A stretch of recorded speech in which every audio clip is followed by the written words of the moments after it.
Good morning, and I'm sitting and talking to Lana Roy today from Goats to Unicorns. She is a creativity catalyst. She does amazing work around creativity in small businesses up to large corporates like Deloitte and so forth.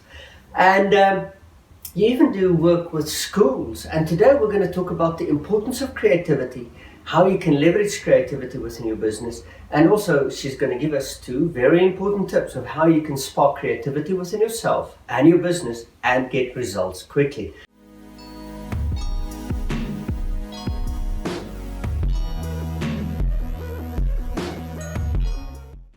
Morning, Lana. Morning, Willem. So, what is Goats to Unicorns?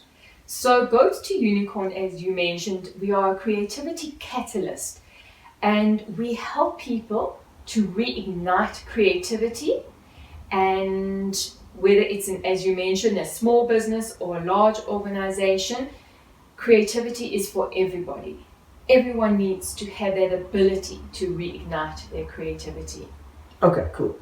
I like the creativity word because I have a 9-year-old son and I love it when he's creative. But please tell me, why is creativity important? So creativity today is sitting at the number 3, or rather in the top 3 skills needed in the workplace, according to the World Economic Forum Future of Jobs report, as well as many other reports, the IBM, Bloomberg reports. So Lana, I love creativity. I have a 9-year-old son and it's beautiful when he's creative, but why do we need to reignite our creativity? So just to give you some background, according to the World Economic Forum Future of Jobs report, creativity as a skill was sitting as number 10 in 2015. It has now moved drastically up to the number 3 skill needed in the workplace by 2020. And we're not so far away from 2020, we're actually here. And the question is, why is that skill so important? And it's because in order to remain relevant and in order to be competitive, we need to, in a way, use the terminology, think out the box. And we need to further our careers. We need to have skills that artificial intelligence is not going to replace. So creativity is what's going to drive you apart from your competitors and give you that competitive edge.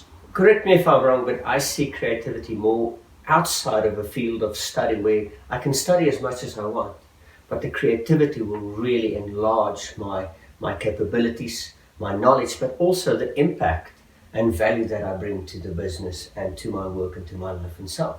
100%. So just to also understand, the creativity alone is not going to further you to such a higher degree, or you're going to be so much better than your competition. It's the ability to adapt in this day and age. And we call it the adaptability quotient or adaptability intelligence. And that actually consists of EQ, which is emotional intelligence, IQ, which we're all familiar with, and CQ, which is creative competence. And having all those 3 is what will actually drive you ahead of your competitors and give you that competitive edge. So everybody chasing a career and studying like mad men or mad people, you still need that creativity to really launch to the level of success and impact that you want in life. So I like that. But now one question, because I've been in corporates many times, I've done my time in corporate, and I have one question. What happened to our creativity? Because there is none out in this world. It seems like everybody said, yes, what must I do today?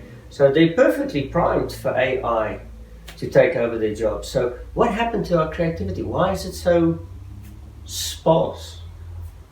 So you are completely right. It is sparse. Truth be told, after an experiment was done about in the 1960s, it concluded that adults are sitting with a 2% creativity genius level compared to a 98% creativity genius level in 5-year-olds. So what has happened? And the conclusion of the experiment was that we've been educated out of creativity. So let me give you an example. The reason, or probably the most important reason what's happened, is that we've been taught convergent thinking instead of divergent thinking. So you'll arrive at your office and what will you be told? Sit around the boardroom and let's think out of the box. Now, what does that really mean? So through convergent thinking, we have actually got boxes, picture boxes in your brain. And they are different compartments or mental models. And in one box, you've learned about colors and all the colors go in. Another box is furniture. Another box is equations. The other box is English verbs. And all of those boxes sit as different elements in our brain. So let me ask you a question just to give you an example. Let's say, give me an example of birds. The most irritating bird in South Africa, hardy-dog. Can you name a few more? Dove. That's a boarding bird. It's just great. Okay. Now I'm going to rephrase that question. So what your brain has done, it's gone to that compartment of birds. Open the bird box. Open the bird box and it's regurgitated what it knows from the bird box. Okay. Now I'm going to ask you an example of a bird is what we've just answered. And the question now is, a bird is an example of?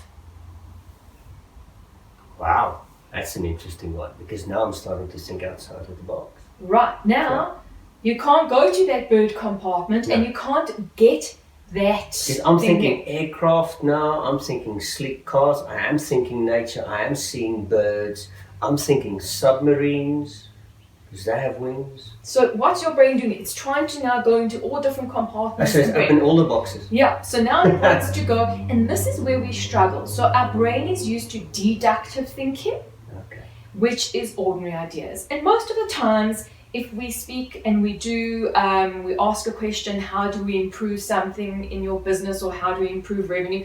Our little brains go to the boxes and it brings through what it already knows. And we call those ordinary ideas. Okay. We want those special ideas. We want that inductive thinking. And that's how we need to start training our brains. So when I asked you, a bird is an example of, we could say it's an example of an animal. It's an example of an animal with wings. It's an example of a dinner.